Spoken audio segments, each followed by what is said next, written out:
सिन्नरचा भोंदू बाबा अशोक खरातचे 101 कारनामे समोर येत आहेत। रिमोटचा साप, वाघाची कातडी आणि या सगळ्यानंतर खरात एल्विश मध विकत असल्याचं समोर आलंय। हे मध समुद्रातनं आणल्याचं सांगत या मधाची 9 लाख रुपये प्रति किलो या दरानं ते विक्री करत होता। ओशनो जलानंतर आता हे एल्विश मध सुद्धा चर्चेचा विषय ठरलाय। भोंदू बाबा अशोक खरातचे नवे कारनामे समोर। ओशनो जलाप्रमाणेच एल्विश हनीचीही करत होता विक्री। चिंचोके लाख रुपयांना तर एल्विश हनीची 9 लाख रुपये प्रति किलोनं विक्री।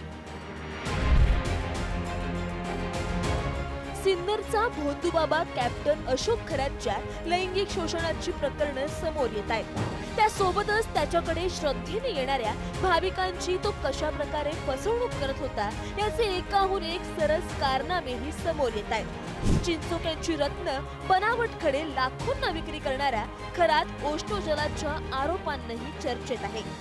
त्यातच आता तो एल्विश मधाच्या नावाखाली लाखोंची लुबाडणूक करत असल्याचंही समोर आलंय।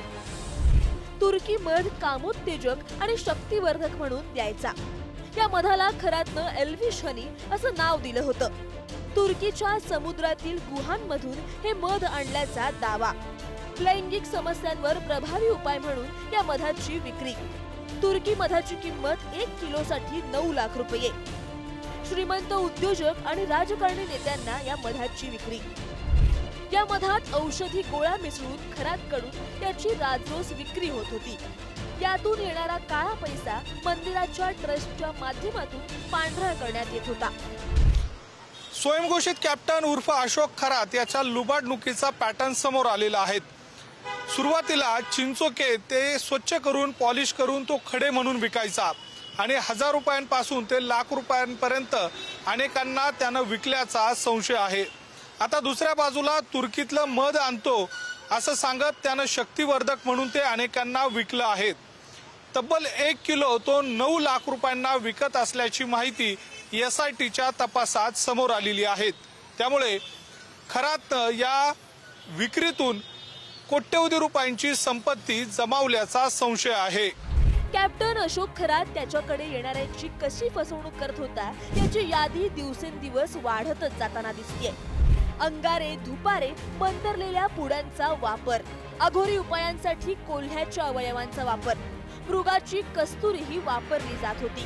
काही जणांकडून मंदिरात रक्ताभिषेक, कोंबड्या, बोकड आणि रेडा बळी देण्याचं तंत्र, राजकारणी आणि अधिकाऱ्यांना ओशनो जलात व्हायग्रा वापरल्याचा आरोप, महिलांना पेढ्यातून आणि खारट पाण्यातून गुंगीचं औषध, महिलांचं योनी शुद्धीकरण आणि गोमूत्राचा वापर, रिमोटच्या सापाद्वारे येणाऱ्या भाविकांना घालत होता गंडा। ओशनो जलामध्ये कफ सिरप, पाणी आणि व्हायग्राचं मिश्रण असायचं। राजकारण्यांमध्ये हे ओशनो जल लोकप्रिय होतं। ओशनो जल नेण्यासाठी गाड्या आणि हेलिकॉप्टर पाठवण्यात येत होते। हे खरात एक प्रकारचं ओशनो जल बनवायचे। तर हे ओशनो जल काय आहे? ओशनो जल म्हणजे एक कॉफ सिरप होतं, त्याच्यात पाणी घालायचे आणि कुटून वायग्रा घालायचे अशी माहिती मिळालेली आहे। आणि हे घेण्यासाठी सगळीकडचे राजकारणी आपल्या गाड्या पाठवायचे, आपली हेलिकॉप्टर पाठवायची। एक माणूस तर त्यातला तिरुपती बालाजी ट्रस्टचा ट्रस्टी आहे। ईशान्येश्वर मंदिर, अंकशास्त्र आणि ज्योतिषाच्या माध्यमातून अशोक खरातनं कोट्यवधींची माया मिळवली। शेकडो महिलांचं शोषण केलं। राजकीय आणि प्रभावशाली नेत्यांच्या माध्यमातून सिन्नर परिसरात जमिनी बळकावल्या आणि दहशतही निर्माण केली। SIT तपासात समोर येत असलेल्या माहितीने खरात प्रकरण किती खोलवर गेलंय हे समोर येतंय। त्यामुळेच आता पापाचा घडा भरलेल्या या भोंदू बाबाला कठोरात कठोर शिक्षा होण्याची गरज आहे। किरण ताजणे, पुढारी न्यूज, नाशिक।